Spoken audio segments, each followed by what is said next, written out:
vamos voltar a falar com o nosso convidado de hoje, o Cássio Rufino, CFO e COO da MZ. Vamos agora sim, estou ouvindo o Cássio. Cássio, de novo, boa tarde. E, Cássio, eu queria te perguntar sobre a pesquisa que vocês acabaram de divulgar da MZ sobre indicadores que mostram as empresas, que identificam as empresas que mais geraram valor de mercado no primeiro semestre de 2023, ou seja, o indicador índice de valor IQ e gap de valor IQ, né? Queria te perguntar, o que significam esses indicadores, como vocês os calcularam e quais foram, né, o que interessa mais ao nosso público, quais foram as empresas que mais geraram valor no primeiro semestre do ano? Legal, ótima pergunta, Carlo. E basicamente a gente desenvolveu dois indicadores, né?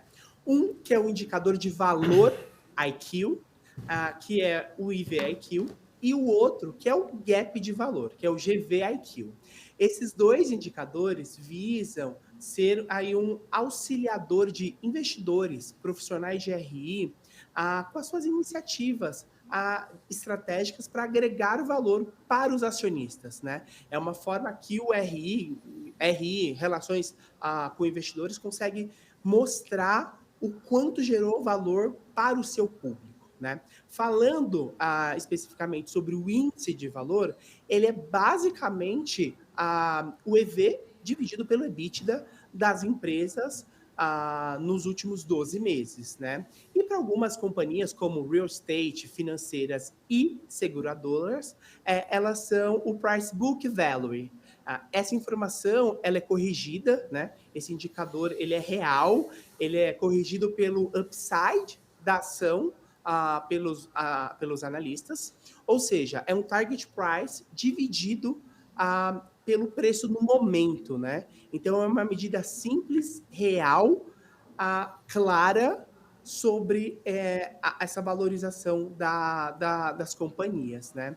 Colocando ali o price book pelo upside, que coloca as empresas em uma única reta, né? Quem tem a oportunidade de ver o nosso gráfico consegue ver. Coloca em uma única reta todas as empresas do mesmo setor, comparando elas, né? Esse índice de valor IQ para as empresas é bem simples. EV sobre o EBITDA, colocando as empresas do mesmo setor na mesma régua.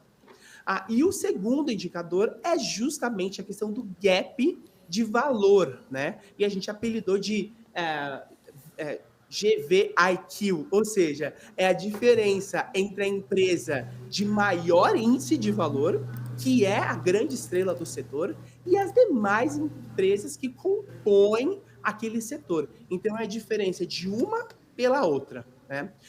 Uma empresa que não é estrela do setor, ela é negociada ali com um determinado gap de valor, que a gente acompanha ao longo do tempo, porque ela indica um trabalho que o RI está fazendo propriamente no dia a dia, do ponto de vista para criar valor para o seu acionista. Carlo.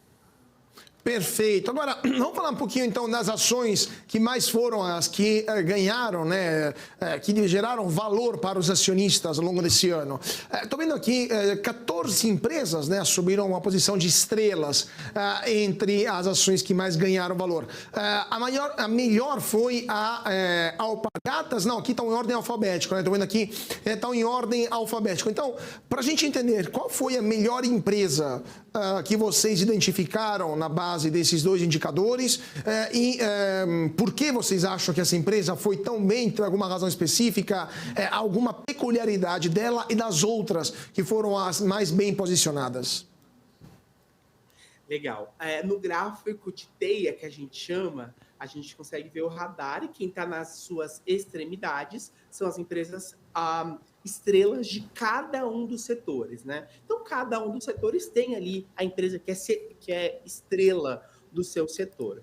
Existe um outro gráfico que a gente brinca que é do jacaré, né? Então, é a boca de um jacaré. Então, tem as empresas que mais tiveram essa questão da variação do gap de valor. E se a gente fosse colocar elas todas nessa régua, todas as empresas de todos os setores, eu destacaria a Braskem, né? Que foi a empresa que apresentou a maior variação do gap de valor ao longo desse período, né?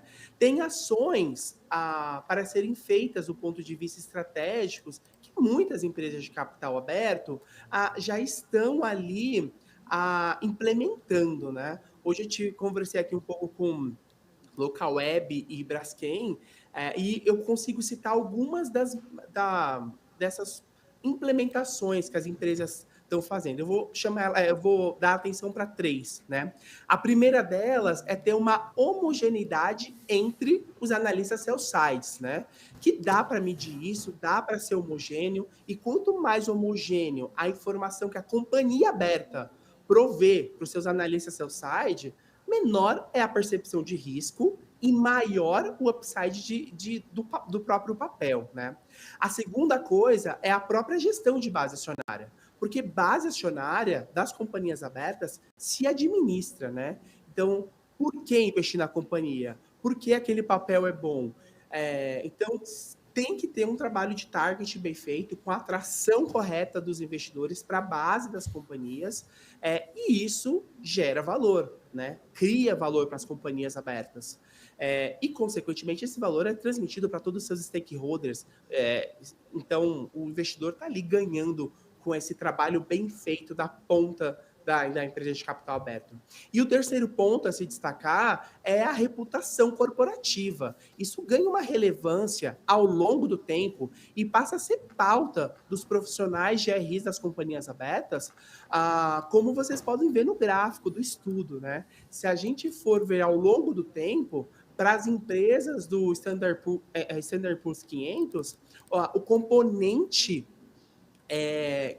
que é uma parte ali ao longo do tempo, essa parte do intangível, do valor da companhia, ela sobe ao longo do tempo. Então, nesses últimos 55 anos, esse valor subiu de 17% para cerca de 90%, né? Então, essa parte intangível de reputação dos elementos intangíveis são super importantes, Carlo. Claro, claro. Estou vendo aqui o gráfico da variação no gap de valor, né? Em primeiro lugar temos a Braskem, em segundo lugar a Plano e Plano, em terceiro lugar Alpargatas, depois Estapar, Cogna, Mitre, né? E Nubank. Então, Cogna, aliás, Cogna e Nubank. Não, interessante esse ponto. E quais são os pontos críticos? Agora vamos passar para o outro lado, porque estou vendo que aqui esse gráfico também tem várias barrinhas vermelhas, né, de várias empresas que estão no vermelhinho. Por exemplo, temos a JHSF, temos EcoRodovias, temos Suzano, temos também a própria Vale, né? Então, por que essas empresas perderam, né, diminuíram, né, o valor para os seus acionistas? Quais foram as principais causas que levaram essas empresas a diminuir esse valor? Contando que, assim, a Vale foi uma das empresas que mais deu dividendos, né, para os acionistas no último período. Então, quais foram as causas que levaram para esta avaliação, segundo o estudo de vocês, né, da MZ? É um ótimo ponto, né? Esse elemento. Por que tem empresas que são ótimas pagadores de dividendos, tiveram bons resultados, e por que perdeu valor, né? É um bom ponto. E o foco aqui está muito nas empresas que fizeram ou melhores ações dentro para fora e fora para dentro, né? E que conseguiram ter a percepção do mercado, ter uma menor desvio padrão ali dos seus analistas como um todo e conseguiram reduzir esse padrão, né?